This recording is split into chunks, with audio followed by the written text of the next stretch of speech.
Voilà. Lionel, vous vouliez réagir à la primaire de la droite, vous êtes un peu inquiet, vous. Pourquoi ? Alors oui, en fait, ce qui se passe, bon, déjà, premièrement, j'adore mon maire, comme vous le disiez, hein, ouais. je veux dire, ici à Cannes, c'est vrai que notre maire, c'est une vedette, quoi, hein, je veux dire, c'est quelqu'un que j'ai jamais rencontré personne ici qui n'aimait pas Lisnard. C'est vrai que c'est un truc de fou. Hein, c'est impressionnant, quoi, je veux dire. Et puis, bon, il est accessible également, quoi, je veux dire, quand on le rencontre, moi, je l'ai rencontré plusieurs fois, évidemment, et puis quand il reste, comme il a répondu tout à l'heure à la radio, il reste disponible. Mais vous avez vu, d'ailleurs, on l'a appelé par hasard, hein. Il a répondu. Ouais, mais je vous écoutais pour ça, ouais. Et il est donc disponible et puis bon, c'est vrai qu'il a une super cote. Hein. Bah, il a une cote. Il a une vraie cote. Moi, je le vois. Moi, je le verrais bien. Moi, je vais vous dire. Moi, je verrais bien Bruno Retailleau, ou Wauquiez, ou je sais pas qui, mais je le verrais bien Premier ministre. Moi, David Lisnard, je trouve que c'est un Premier ministre exceptionnel aussi. Parce qu'il a envie d'être sur le terrain. C'est un bosseur. Et on peut avoir confiance en lui. Il va faire des reportings incroyables au président avec qui il va travailler. Et c'est quelqu'un qui a envie. Il est dynamique. Il a vraiment beaucoup d'énergie. Et il a une fermeté qu'on aime beaucoup. Hein. Je me souviens quand cette grand-mère avait été agressée à Cannes. Et quand il avait tweeté si ça avait été ma grand-mère, je me serais pas retenu. Non, David Lisnard, franchement, moi je trouve que ça sera un Premier ministre incroyable. Après, le problème, c'est que s'il est Premier ministre un jour, Lionel, il va être beaucoup moins à Cannes. Hein.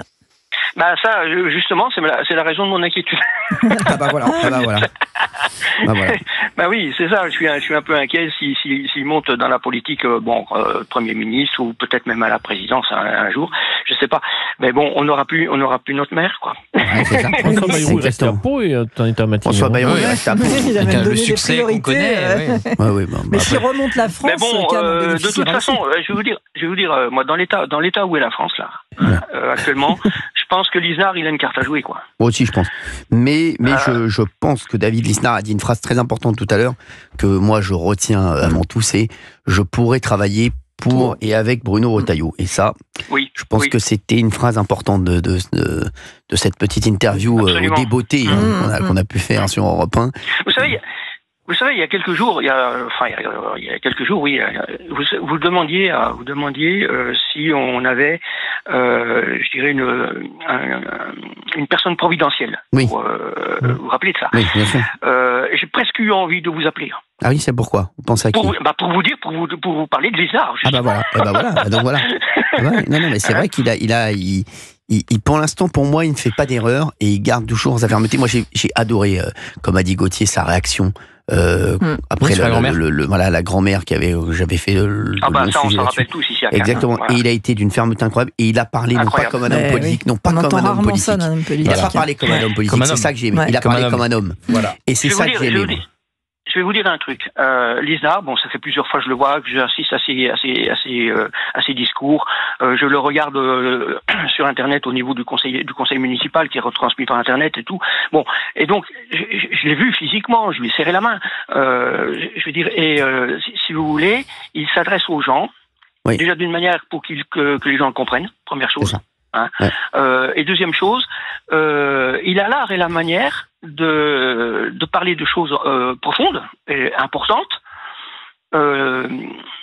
Il a une espèce de talent oratoire qui fait que il arrive à ne blesser personne. C'est ça qui est dingue. Il est capable de vous dire ses idées et puis de s'y tenir et de s'y fermer et personne n'est atteint, personne n'est blessé.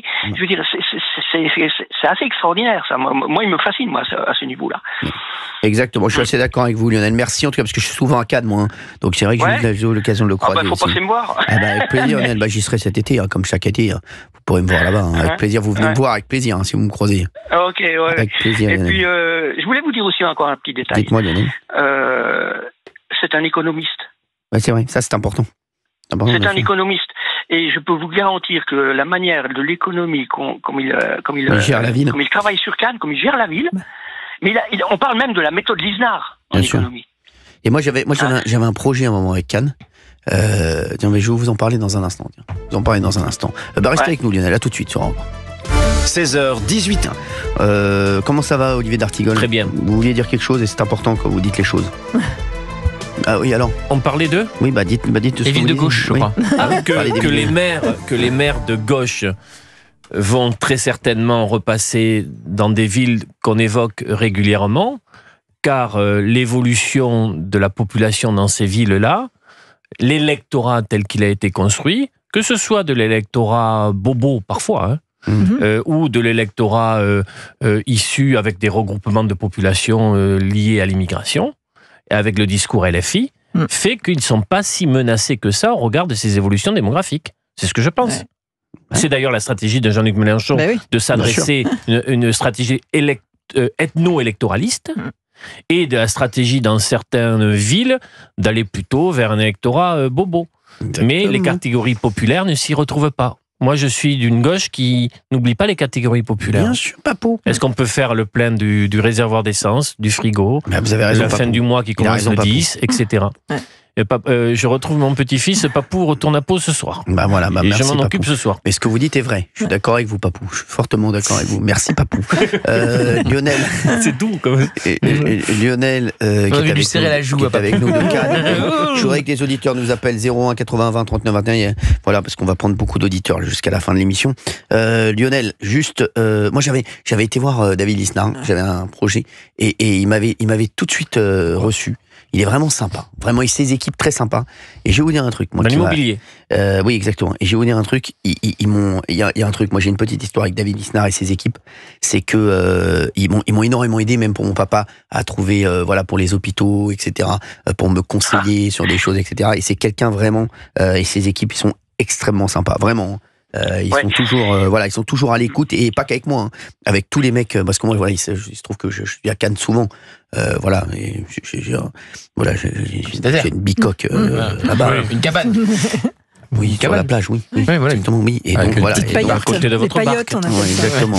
Mais franchement, il est comme ça avec tout le monde. Il a l'écoute de tout le monde. Bah oui, la preuve, les Cannois l'adorent. Ah oui, exactement. Lionel, oui. Oui. Là, vous parliez de problèmes au niveau de la santé. Bon, il se trouve que moi, là, actuellement, je m'occupe de ma maman qui est souffrante, en fait, et donc j'ai affaire beaucoup aux structures hospitalières de Cannes.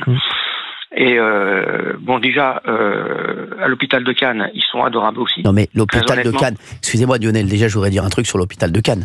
Allez voir l'hôpital de Cannes par rapport aux hôpitaux à Paris. Non mais une propreté. Mais oui, mais c'est incroyable. Non, mais une propreté, un accueil, c'est incroyable. L'hôpital de Cannes, il est incroyable. Mais vous savez quoi ? Vous savez quoi ? J'avais lu qu'il y a quelques temps, vous savez, il y a un classement des hôpitaux qui paraît, je ne sais plus dans quel magazine. Ouais. J'ai regardé un peu comme ça, il y a 2-3 ans en arrière. L'hôpital de Cannes était dans les 3% les meilleurs hôpitaux de France. Non, mais je vous jure, mais mais c'était tenu. Moi, je vais vous dire, je vous le dis, mon père a été hospitalisé ici à Paris. Il y avait des souris dans la chambre. Mais je vous jure que c'est vrai. Ah non, des souris qui se baladaient dans la chambre. On se disait, ça va porter peut-être des maladies. C'est incroyable. C'est incroyable. C'est fou ce qui se passe. Et le pauvre personnel hospitalier qui travaille dans des conditions extrêmement difficiles et qui continue à bosser, qui continue à venir le matin, à se battre pour des malades. Voilà, donc bravo à eux. Merci en tout cas Lionel d'avoir été avec nous sur Europe 1. Merci beaucoup. Ok.